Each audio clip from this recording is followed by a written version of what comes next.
jako akawuwo. Abo abakola ebyo bajja bagombamu obwala bajje tubayigirize empisa entuufu. Gye buvuddeko omukulembeze w'eggwanga yalagira abasibe abaali baggalirwa ku busanga obutonotono bateebwe naddala abo abaali bakwatibwa olw'okunyomoola ebiragiro ebyassibwawo era kino ne kikolebwa. Yasobodde okusonyiwa abasibe 833.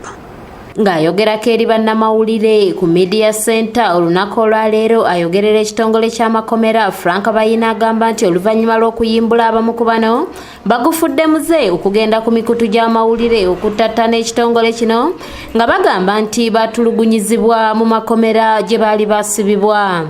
Mu kifo ky'okwenenya ne bakola emirimu egyabwe egisaana bakufudde omulimu kwonoona erinnya ly'ekitongole eky'amakomera.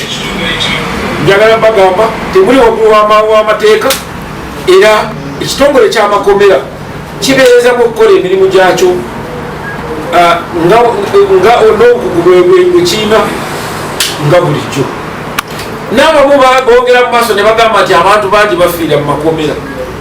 Bw'oba osobola kwogera bw'otyo leeta bwino.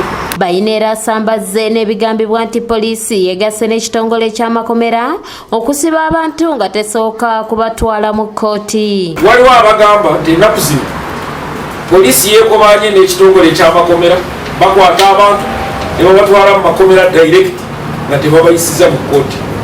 Ebyo si bituufu era tebisobola kubeera bituufu kubanga ekiriwo kiri nti ennaku zino abasirikale ab'ekitongole ky'amakomera tebakyagenda mu kkooti. N'olwekyo poliisi ekukwata n'ekutwala mu kkooti bwe bakusindika kwa rimandi poliisi neebanga eyambako n'ekutuusa gye bakusindise okuba obusibe. Mu ngeri y'emu ayogerera minisitule y'ensonga z'omunda Jacob Shem Siminyu agamba nti ensalo z'eggwanga zigenda mu maaso n'okukuumibwa ab'ebyokwerinda nga bali wamu n'ab'ebyobulamu okulaba nga teryayingira ng'alina akawuka ka coronavirus. Egenze mu maaso nerawona n'ensalo zaffe era twagala okubatuusaako ebivudde eruuyi eyo ku nsalo. Mulimu guno tukukola nga tukoleramu n'ebitongole ebirala tukujje ne Uganda Police Force awamu ne bannansi abakulembeze b'ebyalo nga kuli ne bannayuganda. Jacobo agamba nti waliwo n'abasaabaza ebyamaguzi abaagaaniddwa okuyingira abawera ddala 43 oluvannyuma lw'okukebererwa ne basangibwamu n'ekirwadde COVID-19.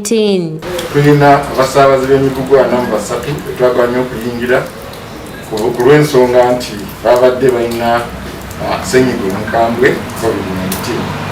So kwabo kwabaddeko bannakenya 39 okubeerako abatanzania 4 Uganda 3. Matia Sekanjako yakusakidde eggulire lino ku lwa ABS Television. Tulekeraawo okwonoona emirimu gy'ebitongole bya gavumenti olw'okuba nti ffe tunoonyaamu ebyaffe ng'abantu tekibeera kya bwesimbu.